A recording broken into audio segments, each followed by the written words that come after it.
Hej, mit navn det er Hans. Jeg arbejder til daglig på Sandhedens Stemme.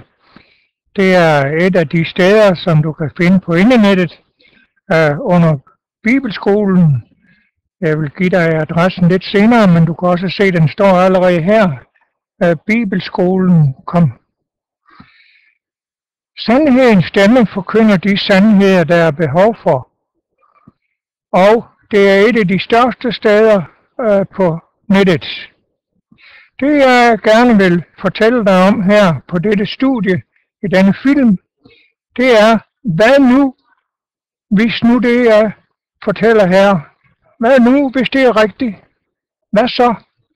Hvordan vil du så reagere? Og hvad vil du gøre? Jeg tror på, at det er rigtigt. Jeg er helt overbevist om, at de ting, jeg her vil fortælle dig om, at det er rigtige ting. Men når jeg nu fortæller om de ting, jeg kunne tænke mig at fortælle dig noget om her, ikke bare på den her film her, men også på de to næste film, så vil du måske nok sige, jamen det er så fantastisk, det er så uvirkeligt, at det umuligt kan ske. Og du vil nok straks sige, at det her, det er i hvert fald ikke noget, man kan have tillid til. Men så vil jeg bede dig om at huske tilbage i 1980'erne, inden Berlinmuren den faldt. Hvor meget troede der på, at det ville ske, at Berlinmuren faldt sammen, og at der blev fri adgang fra øst til vest. Det var der ikke ret mange, der troede på. Og dem, der snakkede om det og sagde noget om, at det kunne godt gå hen og gå sådan, jamen de var nærmest nogle tåber. Det var ikke nogen, man regnede med. Og hvad hvis nu, at jeg havde i 2000 havde sagt, at der ville ske et angreb på World Trade Center, hvis jeg havde i slutningen af 90'erne havde talt om, at der ville komme et angreb, som ville gøre, at tårnene, de to store tårne, de faldt sammen. Jamen altså, så ville du jo også have sagt, ved du hvad, kære Hans, det er så fantasifuldt, at det kan overhovedet ikke lade sig gøre. Og specielt, hvis jeg har nævnt, at der vil ske et angreb på Pentagon.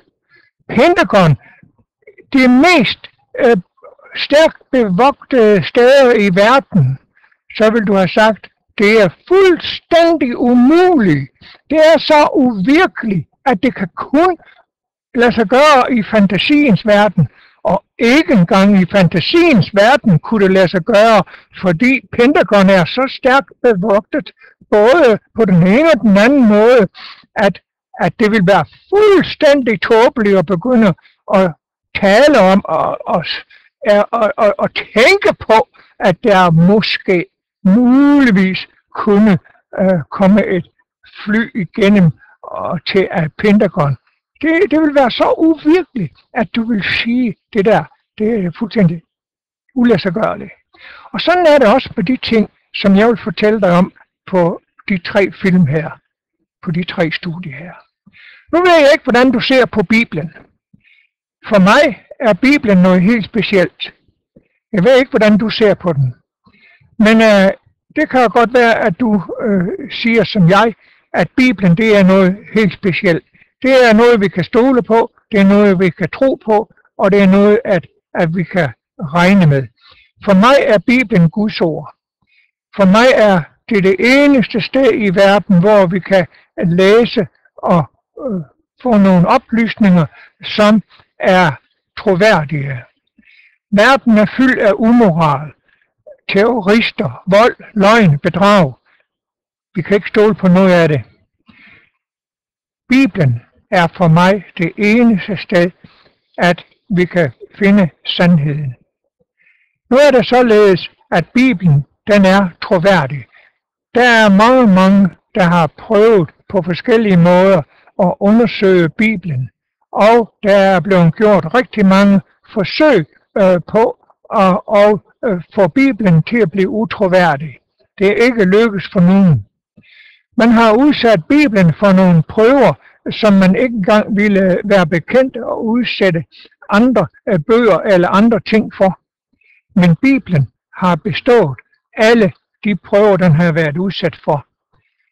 Det er rigtigt, at der er en tredjedel af Bibelen, som kræver tro. Det kræver, at du har en kristen tro, at du tror på, at det, der står i Bibelen, er rigtigt. Men du behøver ikke at tro på, at hele Bibelen. Nej, hvis du bare tror på, det der kræver tro, det er kun en tredjedel.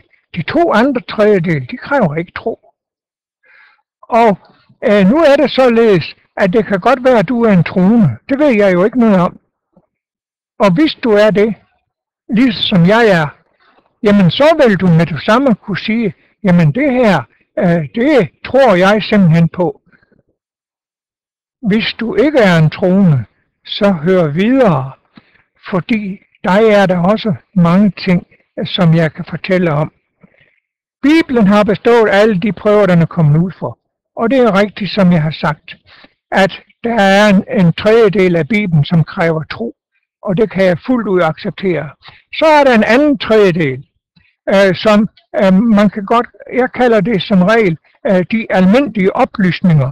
Det er for eksempel oplysninger om, hvornår en bestemt konge regerede, eller det er, hvornår der skete nogle bestemte ting, for eksempel Jesu fødsel og flere forskellige andre ting. Jamen hele vores tidsregning er jo indrettet efter Jesu fødsel. Jødernes tidsregning, de regner fra skabelsen af, men vores tidsregning, år 2011 for eksempel, som vi har nu, det er jo indregnet efter fra Jesu fødsel. Og når man taler om tiden før, så taler man om tiden før Jesu fødsel. Og de ting, vi kan læse her i den anden tredjedel, og det er ikke bare, den midterste del af Bibelen, nej, det er vers, og det er oplysninger, du kan finde spredt rundt omkring i hele Bibelen, både i det gamle og det nye testamente. Alle disse ting, det er nogle ting, som du kan tage en verdenshistorien og andre bøger, og leksikoner og lignende, og der kan du så se, at disse ting her, det er oplysninger, som du også kan finde i disse bøger. Nu er der så den tredje afdeling. Den tredje afdeling, det er Bibelens profetier. Og her er der overhovedet ikke behov for tro. Om du tror på Bibelen, eller du ikke tror på Bibelen, det er sådan set fuldstændig underordnet. For når du kommer til Bibelens profetier, det er ting, som er sket, det er ting, der er fakta, det er kendsgerninger. Gennem hele både det gamle og det nye testamente, der er der profetier, for eksempel om Tyrus, om Babylon, om Egypten, og mange, mange andre lande og nationer. Og disse profetier, de er lige så nøjagtige og opfyldt lige så nøjagtigt som kemiske og matematiske formler. Og det er virkelig noget, at der ikke kræver tro, fordi det er fakta, det er kendsgerninger, det er ting, du kan ikke bortforklare. Du behøver ikke tro på noget som helst i den retning, men du kan undersøge, du kan rejse til Babylon, der kan du se ruinerne af det gamle Babylonien med de hængende haver og så videre. Der kan du se ruinerne, det er kendsgerninger, det er fakta. Du kan læse i historiebøgerne om, at Egypten har været en af de største og stærkeste nationer i verden, og både med hensyn til krigsmaskineri, med hensyn til opfindelser og med hensyn til fødevarer og mange andre ting. Du kan læse i historien om disse ting, men den sidste tredjedel om Bibelens profetier, der kan du også læse om, hvordan det er gået med forskellige nationer. At det blev forudsagt lang tid før, at det skete, så forudsagde Herren igennem sine profeter, at det ville ske. Og det er sket, som jeg nævnte dig før, lige så nøjagtigt som matematiske og kemiske formler. Det jeg vil bede dig om, uanset om du har en tro eller du ikke har det, uanset hvilken uddannelse du har, uanset hvilken nationalitet du er, så vil jeg bede dig om at undersøge de her ting her, som jeg siger til dig. Tag din bibel, og hvis ikke du har en bibel, så køb en eller lån en. Få fat på en bibel. Undersøg. Sammenlign skrifte med skrifte. Undersøg Bibelen, og du vil erkende, at den tredjedel, jeg her taler om, det er en tredjedel, som ikke kræver tro. Uanset om du er en muslim, hindu, eller en kristen, eller en katolik, uanset hvilken trossamfund du tilhører, eller hvis du slet ikke tilhører nogen trossamfund, prøv at undersøge profetierne. Fylder cirka en tredjedel af Bibelen. Prøv at undersøge dem, og så vil du se, at Bibelen, når du sammenligner skrifte med skrifte, så vil du se, at Bibelen er troværdig på det punkt. Og jeg tror også på, at den er på alle andre punkter. Men det, jeg ønsker, du skal gøre, det er, at du skal tage og undersøge disse ting.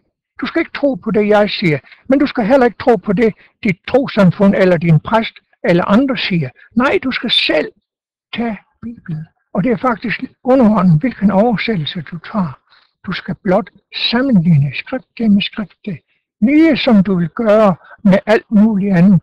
Det kan ikke hjælpe noget, at hvis du for eksempel skal se om, hvor meget skat du skal betale til næste år, eller hvilke udgifter du kan trække fra, eller noget, der kan det ikke hjælpe noget, at du kun kigger på én ting. Nej, du er nødt til at have alle tingene med, for at du kan få den rigtige skatteopgørelse, for at du kan få den rigtige forståelse af tingene, og for at din revisor, hvis du har en sådan en til at hjælpe dig, og for at skattemyndighederne kan få den rigtige forståelse af, hvordan din skat den skal udregnes, så er du nødt til at have alle kendsgerningerne med. Det kan ikke hjælpe noget, at du kun har nogle af dem med, og sådan er det også med Bibelen. Du er nødt til at have det hele med. Det jeg ønsker at komme nærmere ind på her, på dette studie her, og også på de 2 næste studier, det er nogle profetier, som endnu ikke er opfyldt, som endnu ikke er sket. Vi kan læse om disse profetier i Bibelen. Rundt omkring, spredt forskellige steder i Bibelen, der kan vi læse om disse profetier. Og jeg kan sige dig på forhånd, det er ligesom et puslespil. Vi skal finde lidt her og lidt der, rundt omkring, og det viser jo bare en eneste ting, og det er, at Bibelen er troværdig. Det viser, at der er en Gud bag Bibelen, som er uendelig klog og vis. Har en kundskab, der er langt overgår selv de klogeste menneskers kundskab. At han har kunnet placere disse ting på en fantastisk måde rundt omkring i hele Bibelen. Det er således, at der er mange, der vil undersøge disse ting. Der er mange, der vil se på disse ting. Og så læg mærke til her, de ugudelige, det vil sige, det er dem, der ikke tror på Bibelen. De handler ugudeligt. De forstår intet. Nej, det gør de ikke. Men den, der tror på Bibelen, den, der tror på disse profetier, nu sagde jeg godt nok, at der kræver det ikke tro, men de, som så undersøger det, jamen for dem, der vil det være helt fantastisk. Et sjæleligt, altså et verdsligt menneske, et ikke-troende menneske, tager ikke imod det, der kommer fra Gud. Det er som dårskab for sådan et menneske. Nej, du skal søge, du skal lede af hele dit hjerte, som du vil lede efter en jordisk skat, som du virkelig vil undersøge tingene. Nu har jeg talt meget om forskellige ting, og du sidder måske og venter på, jamen hvad er det, jeg vil snakke om i de her 3 studier? Hvad er det? Jeg er ikke rigtig kommet til det endnu. Det er noget med profetier, ja. Det er noget med noget, der ikke er sket endnu. Nej, det er noget, at vi ligesom måske ikke har kendskab til. Jeg kan godt fortælle dig, hvad det drejer sig om. Det er noget, som vi alle sammen taler om. Det er klimaet. Klimaproblemerne. Og jeg kan love dig en ting, min kære ven. Klimaproblemerne er meget store i dag. Og der er mange ting, vi kan sige, at det sker allerede i dag. Ja. Men jeg kan sige i forhold til, hvad der vil ske i fremtiden. I forhold til det, som Bibelen har forudsagt om, hvad der vil ske med klimaet, så er det slet ikke nogen problemer, vi burde at tale om. Så er det så mikroskopiske i forhold til det vil udvikle sig til. Om tid og timer har I ikke brug for, brødre, at der skrives til jer.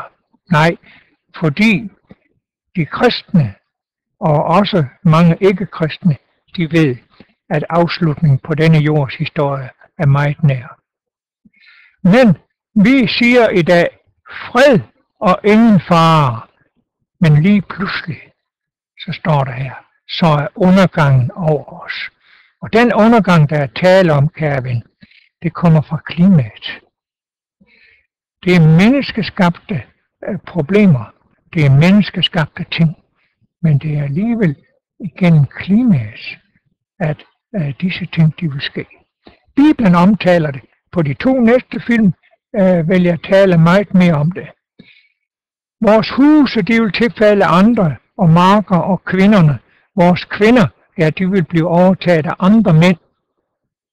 Herren, han vil løfte sin hånd imod os. Fra den mindste til den største. Og når vi er så lidt sindige, at vi siger fred og ingen fare, jamen så er det, at det sker. Og det er det, jeg vil komme nærmere ind på de 2 sidste film. Jeg vil bede dig, kære ven, om at tage din bibel. Undersøg, om de ting, jeg har sagt indtil nu, om det er rigtige. Prøv at undersøge, om du kan stole på de klimaforskere og politikere, som har talt om klimaet. Prøv en gang at se på, hvad der sker i klimaet i dag.